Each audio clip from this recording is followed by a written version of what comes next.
तीनों नगर निगमों को जब बांटा गया तब उसके वित्तीय संसाधन और दायित्व का ठीक से आकलन नहीं किया गया। मैं सभी रिकॉर्ड देखकर जिम्मेदारी के साथ इस सदन को बता सकता हूं कि दो नगर निगम तो वित्तीय रूप से सस्टेन ही नहीं हो सकते। इस प्रकार से उसका बंटवारा किया गया।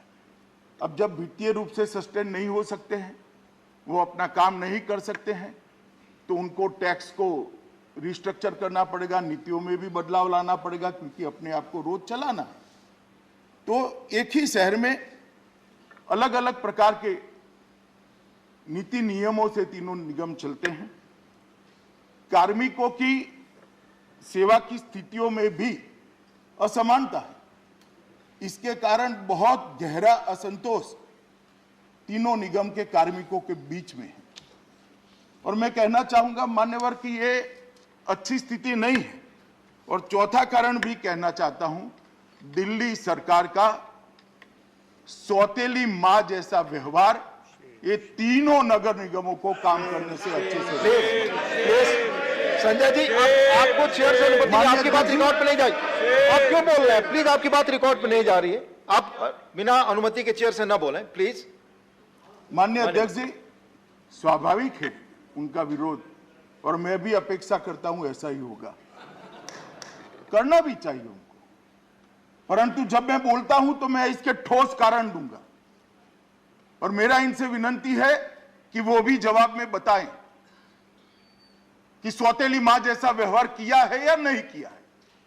मैं आंकड़ों के साथ इस सदन के पटल पर रखूंगा, क्योंकि राजनीतिक उद्देश्य से अगर राज्य की सरकारें स्थानीय निकायों के साथ सौतेला व्यवहार करेगी तो ना पंचायती राज सफल होगा, ना अर्बन डेवलपमेंट के सारे निकाय सफल होंगे। इसको राजनीतिक दायरे से ऊपर उठकर जिसका जो अधिकार बनता है वो देना पड़ेगा।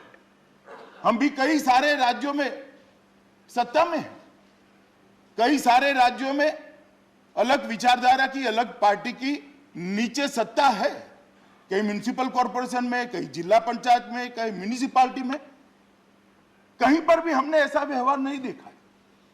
मान्यवर, मैं 16 साल की आयु से सार्वजनिक जीवन में, ढेर सारे आंकड़े मैंने भी स्टडी किए हैं, मगर मैं जब आंकड़े बताऊंगा, मैं चाहता हूं कि जिसको भी उस पर ऑब्जेक्शन हो मेरे स्टेटमेंट पर, वो सभी ने वास्तविकता सदन के पटल पर रखनी चाहिए।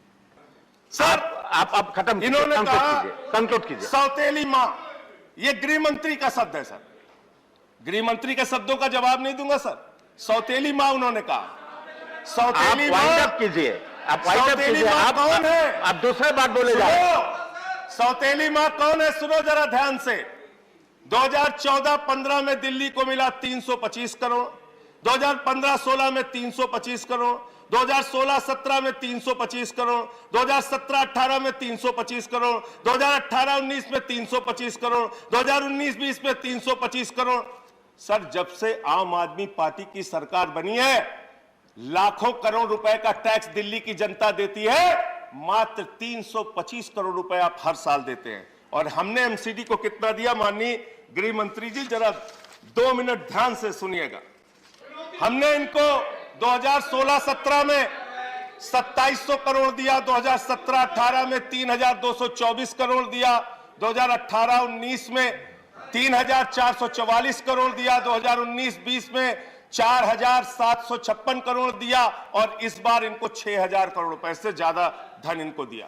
Thank you, thank you. अरे सर, अब मैं फिर से सवाल कहता हूं, फिर से शब्द प्रयोग करूंगा, सौतेला व्यवहार आप पार्टी की सरकार ने तीनों निगमों के साथ किया है, इसके कारण ये बिल लेकर आना पड़ा।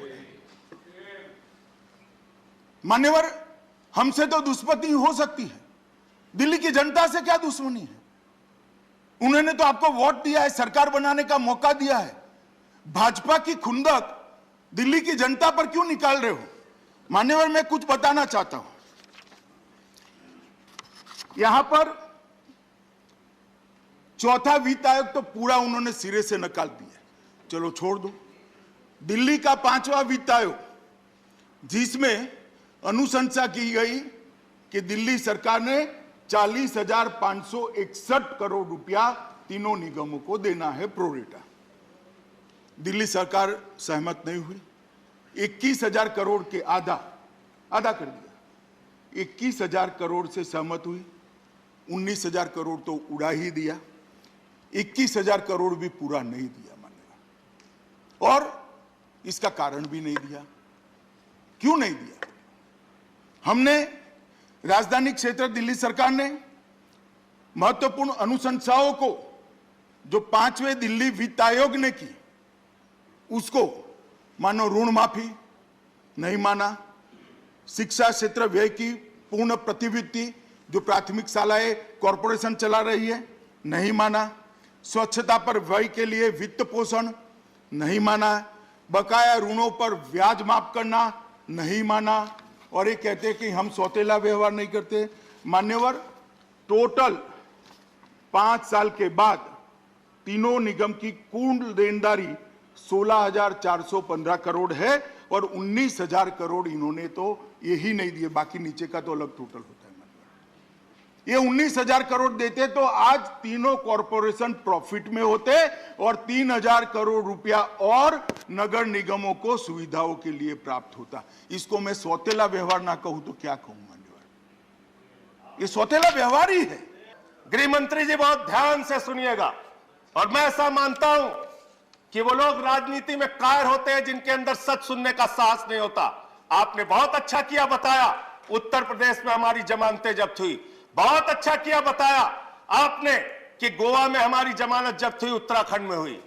मैं सोच रहा था 51 से निकालूंगा तो आप ज्यादा शर्मिंदा हो जाएंगे, लेकिन मैंने कहा बात से ही शुरू करते हैं। शुरू कर रहे हो सर। ये 80 में चुनाव में लड़े, तमिलनाडु में 0 सीट आई, 84 में लड़े 0 सीट आई, 89 में लड़े 0 सीट आई, 91 में लड़े 0 सीट आई, 96 में लड़े 1 सीट आई, 2001 में लड़े 4 सीट आई, 2006 में लड़े 0 आई, फिर 2011 में लड़े 0 आई, 2016 में लड़े 0 आई। 41 साल 42 साल to do with the bill. आप बिल पे कितना बोला इन लोगों ने?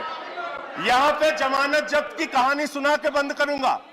साहस रखिए, साहस रखिए।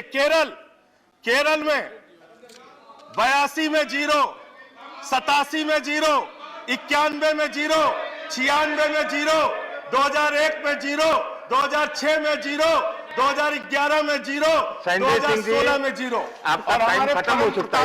आपका टाइम इतना ही है और आपका टाइम खत्म हो चुका है। फिर भी आप बोले रहे हैं गलत तरीका है। और एक ही बात को रिपीट दिल्ली का बिल है, दिल्ली के बिल पे बोलने रिपीट ना करें, दिल्ली के बिल पे बोलिए। यहां ये बताया गया कितने सीटों पे जमानतें जब्त हुई। सर उत्तर प्रदेश सुन लीजिए। सर उत्तर प्रदेश सुन लीजिए। 2012 में 10 साल पहले तो बिल है nothing to do with Uttar Pradesh पे। दिल्ली के लिए दिल्ली का बोलिए। गृह मंत्री जी, हिंदुस्तान ही नहीं पूरी दुनिया में आपकी पार्टी का जमानत जब्त कराने का वर्ल्ड रिकॉर्ड है, वर्ल्ड रिकॉर्ड। इतिहास पलटिए और जानिए। और मैं आपको बताता हूं, परम प्रतापी प्रधानमंत्री आदरणीय नरेंद्र मोदी जी पंजाब गए सर प्रचार करने।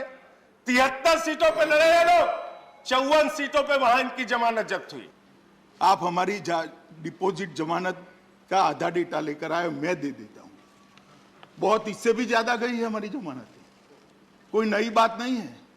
उत्तर प्रदेश के अंदर उनको 0.38% वोट मिला है आप पार्टी को, और 349 डिपॉजिट जब्त हो गई, और 306 जगह नोटा से भी कम वोट मिला है।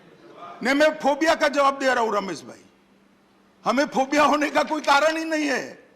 मैं जवाब देता हूं पूरा।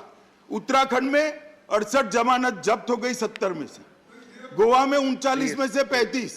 प्लीज बोलता हूं मैं। माननीय एलओपी प्लीज सीट पर बैठकर बात करें। माननीय एलओपी प्लीज।